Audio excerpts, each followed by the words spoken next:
la situation sociopolitique et économique du pays, le dysfonctionnement des institutions républicaines, l'instrumentalisation de la justice, le piétinement des droits des citoyens, l'irrespect des principes démocratiques,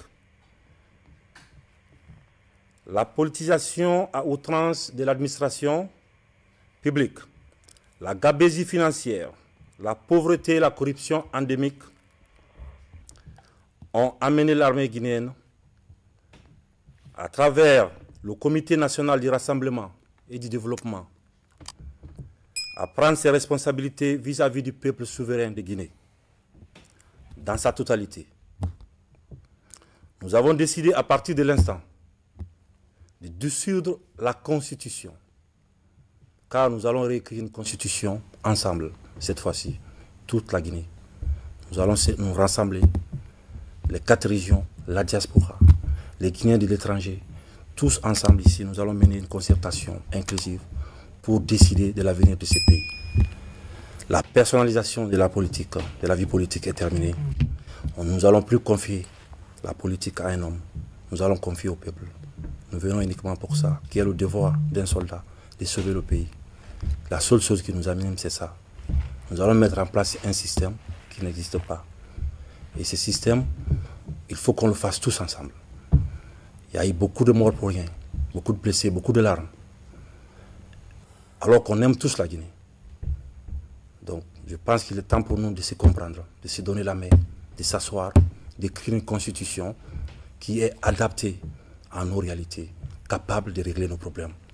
Parce que si vous voyez l'état de nos routes, si vous voyez l'état de nos hôpitaux, vous vous rendez compte qu'après 62 ans, qu'il est temps pour nous de se réveiller. Il faut qu'on se réveille et qu'on se donne la main et qu'on apprend à s'aimer encore comme on avait l'habitude depuis. Donc pour ce faire, nous avons dissous la Constitution, nous allons dissoudre les institutions. Le gouvernement est dissous. La fermeture des frontières terrestres pendant 1 semaine encore. Et nous allons voir après les frontières aériennes, comment faire.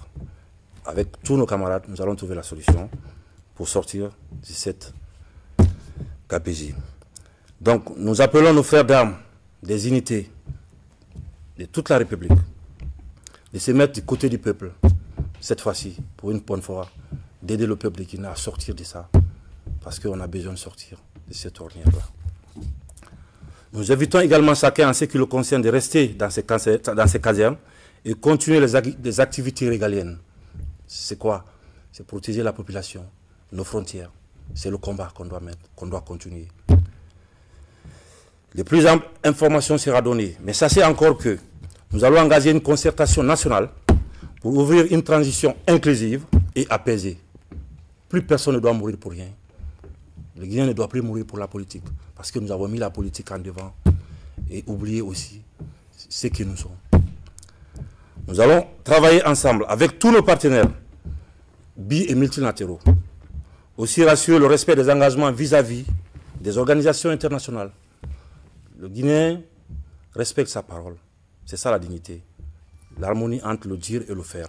Et qu'est-ce qu'il disait Jerry Rawlings? Il dit que si le peuple est écrasé par ces élites, il revient à l'armée de rendre au peuple sa liberté. Car nous venons tous du peuple de Guinée. Je vous remercie, peuple vaillant de Guinée. Je sais qu'on est capable de prendre notre destin en main. Et nos anciens qui sont morts, ils pourront être fiers de nous. J'espère que cette fois-ci, nous allons arrêter de se battre pour rien. Car la Guinée, elle est belle. Nous n'avons plus besoin de violer la Guinée. On a juste besoin de la faire l'amour. Tout simplement. Je vous remercie. Ah ouais. On y va.